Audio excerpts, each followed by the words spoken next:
ಆರ್ಎಸ್ಎಸ್ಗೆ ಮೂಗುದಾರ ಹಾಕಲು ಮುಂದಾಗಿದ್ದ ಕಾಂಗ್ರೆಸ್ಗೆ big shock. ರಾಜ್ಯ ಸರ್ಕಾರದ ಆದೇಶಕ್ಕೆ ತಡೆ ನೀಡಿದ್ಯಾಕೆ ಧಾರವಾಡ ಹೈಕೋರ್ಟ್. ಸಂವಿಧಾನ ನೀಡಿದ ಹಕ್ಕನ್ನ ಕಸಿದುಕೊಳ್ಳಲು ಮುಂದಾಗಿದ್ದ ಸರ್ಕಾರ. ಆರ್ಎಸ್ಎಸ್ಗೆ ಸಿಕ್ಕೇ ಬಿಡ್ತಾ ಗ್ರೀನ್ ಸಿಗ್ನಲ್. ಎಲ್ಲೆಂದರಲ್ಲಿ ಪಥ ಸಂಚಲನ ಮಾಡಬಹುದಾ? ಖಾಸಗಿ ಸಂಘಟನೆಗಳು ಸರ್ಕಾರಿ ಸ್ಥಳ ಬಳಕೆಗೆ ಅನುಮತಿ ಅವಶ್ಯಕತೆ ಇರಲ್ವಾ? ಹೈಕೋರ್ಟ್ ಆದೇಶಕ್ಕೆ ಬಿಜೆಪಿ ಹೇಳಿದ್ದೇನು? ಕಾಂಗ್ರೆಸ್ನ ಮುಂದಿನ ನಡೆ ಏನು? ಇತ್ತ ಪ್ರಿಯಾಂಕ್ ಖರ್ಗೆ ಕ್ಷೇತ್ರ ಚಿತ್ತಾಪುರದಲ್ಲಿ ನಡೆಯುತ್ತಾ ಆರ್ಎಸ್ಎಸ್ ಪಥ ಸಂಚಲನ.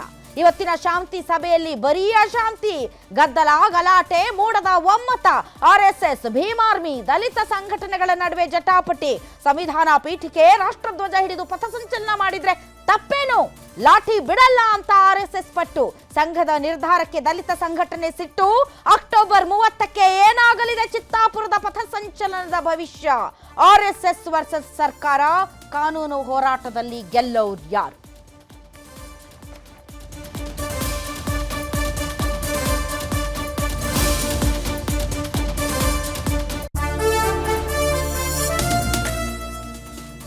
ಕಾಂಗ್ರೆಸ್ ನಾಯಕರ ಅವಿವೇಕಿತನಕ್ಕೆ ಹೈಕೋರ್ಟ್ ಕಪಾಳ ಮೋಕ್ಷ ಹಾಕಿದೆ. ಸಂವಿಧಾನದ ವಿರೋಧಿ ನಿಲುವು ಮತ್ತು ಆದೇಶಗಳನ್ನ ಹೈಕೋರ್ಟ್ ತಡೆ ಹಿಡಿದಿದೆ. ಸರ್ಕಾರದ ಷಡ್ಯಂತ್ರಕ್ಕೆ ಇದು ತಡೆ ಅಂತ ಬಿಜೆಪಿ ನಾಯಕರು ಹೇಳಿದ್ರೆ ಏನು ಪರವಾಗಿಲ್ಲ, ನಾವು ಮೇಲ್ಮನವಿ ಹೋಗ್ತೀವಿ, ಪರವಾಗಿಲ್ಲ, ನಾವು ಮೇಲ್ಮನವಿ ಹೋಗ್ತೀವಿ ಅಂತ ಮುಖ್ಯಮಂತ್ರಿಗಳು ಹೇಳಿದ್ದಾರೆ. ಒಟ್ಟಾರೆ ಇದ್ರ ಹಿಂದೆ ಏನು ದೊಡ್ಡ ಮಹಾಕಾರಣ ಇದೆ? ದೇಶದ ಅಭಿವೃದ್ಧಿಯನ್ನು ಕುಂಠಿತಗೊಳಿಸುವಂತಹ, ದೇಶದ ಜನರಿಗೆ ತುಂಬ ತೊಂದರೆ ಕೊಡುವಂತಹ, ವಿಲವಿಲ ಅಂತ ಒದ್ದಾಡಿಸುವಂತಹ, ಅಥವಾ ಈ ಕ್ಷಣಕ್ಕೆ ತುಂಬ ಅವಶ್ಯಕತೆಯಾಗಿರುವಂತಹ ಮೂವಾಯಿದು ಐ ಡೋಂಟ್ ನೋ. ಹಾಗಾದ್ರೆ ಯಾರ್ಯಾರು ಏನೇನು ಹೇಳಿದ್ದಾರೆ ಬನ್ನಿ ನೋಡೋಣ.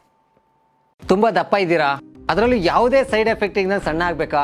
ಎಷ್ಟೋ ಜನ ಹೇಳ್ತಾ ಇದ್ರಿ, ಸರ್ ನಾನು ಜಿಮ್ಗೆ ಹೋಗ್ತಾ ಇದ್ದೀನಿ ಆದ್ರೂ ಸಣ್ಣ ಆಗ್ತಾ ಇಲ್ಲ ಸರ್, ವರ್ಕೌಟ್ ಮಾಡ್ತಾ ಇದ್ದೀನಿ ಆದ್ರೂ ಸಣ್ಣ ಆಗ್ತಾ ಇಲ್ಲ ಅಂತ ಹೇಳ್ತಾ ಇದ್ರಲ್ಲ. 100% ಯಾವ ಜಿಮ್ಗೂ ಹೋಗ್ದಂಗೆ ವರ್ಕೌಟು ಮಾಡ್ದಂಗೆ ನೀವು ಸಣ್ಣ ಆಗ್ಬೋದು. ಪ್ರತಿದಿನ ಬೆಳಿಗ್ಗೆ ಸಂಜೆ 2 ಟೈಮ್ ನಮ್ಮ ಜೀನಿ ಸ್ಲಿಮ್ ನ ಯೂಸ್ ಮಾಡಿ ಯಾವುದೇ ಸೈಡ್ ಎಫೆಕ್ಟ್ ಇಲ್ದಂಗೆ ನೀವು ಸಣ್ಣ ಆಗ್ತೀರಾ. ಯಾಕೆಂದ್ರೆ ಜೀನಿ ಸ್ಲಿಮ್ ಒಂದು ಉತ್ತಮ ಆಹಾರ. ಮೇನ್ ಗ್ರೌಂಡ್ ಅಂತಂದ್ರೆ ಆರ್ಟಿಕಲ್ 19 ಆರ್ಟಿಕಲ್ 14 ವೈಲೇಟ್ ಆಗುತ್ತೆ ಅಂತ ಹೇಳಿ ಇವತ್ತು ಕೋರ್ಟ್ ಅದನ್ನು ಮೇಲ್ನೋಟಕ್ಕೆ ಇದು ಆರ್ಟಿಕಲ್ 19 ವೈಲೇಟ್ ಆಗುತ್ತೆ ಅಂತ ಹೇಳಿ ಮಧ್ಯಂತರ ಆದೇಶ ನೀಡಿದೆ. ಸರ್ಕಾರದ ಆದೇಶಕ್ಕೆ ತಡೆ ನೀಡಿ ಇದು ಯಾರಿಗೂ ಅಪ್ಲೈ ಆಗುವಂಗಿಲ್ಲ ಅಂತಂದು ಮಧ್ಯಂತರ ಆದೇಶ ಮಾಡಿದೆ. ಮುಂದೆ 17ನೇ ತಾರೀಕಿಗೆ ಹಿಯರಿಂಗ್ ಇಟ್ಕೊಂಡಿದ್ದಾರೆ. ಸರ್ಕಾರದವ್ರಿಗೆ 1:15ಗೆ ಮೆನ್ಷನ್ ಮಾಡಿ ನಾಳೆ ತಗೋರಿ ಅಂತಂದ್ರು. ನೀವು ಬೇಕು ಅಂದರೆ ಸ್ಟೇ ವೆಕೇಟ್ ಮಾಡಲಿಕ್ಕೆ ಅರ್ಜಿ ಹಾಕಿ ಅಂತಂದು ಕೋರ್ಟ್ನವ್ರು ಹೇಳಿದ್ದಾರೆ. ಅದಾದ ನಂತರ ಕೋರ್ಟ್ ಮುಂದೆ ಬರುತ್ತೆ ಕೇಸ್.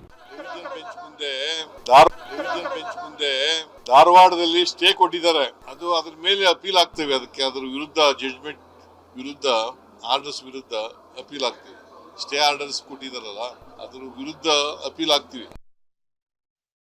ಕಾಂಗ್ರೆಸ್ ಸರ್ಕಾರದ ಕುತಂತ್ರ ಷಡ್ಯಂತ್ರಕ್ಕೆ ರಾಜ್ಯ ಉಚ್ಚ ನ್ಯಾಯಾಲಯದ ತೀರ್ಪಿಂದ ಸರ್ಕಾರಕ್ಕೆ ಹಿನ್ನಡೆ ಆಗಿದೆ. ಅವರ ಕುತಂತ್ರ ಷಡ್ಯಂತ್ರಕ್ಕೆ ಒಂದು ರೀತಿ ತಡೆ ಕೊಟ್ಟಂತಾಗಿದೆ.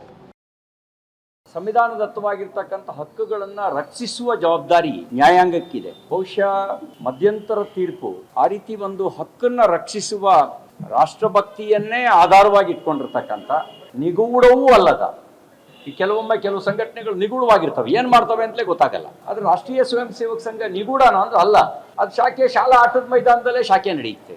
ಶಾಖೆಯಿಂದ ಪ್ರೇರಿತಗೊಂಡು ದಂಗೆ ಎಬ್ಬಿಸಿದ ಒಂದು ಉದಾಹರಣೆನೂ ಸ್ವತಂತ್ರ ಪೂರ್ವದಲ್ಲೂ ಸಿಗಲ್ಲ, ಸ್ವತಂತ್ರ ನಂತರಲ್ಲೂ ಸಿಗಲ್ಲ.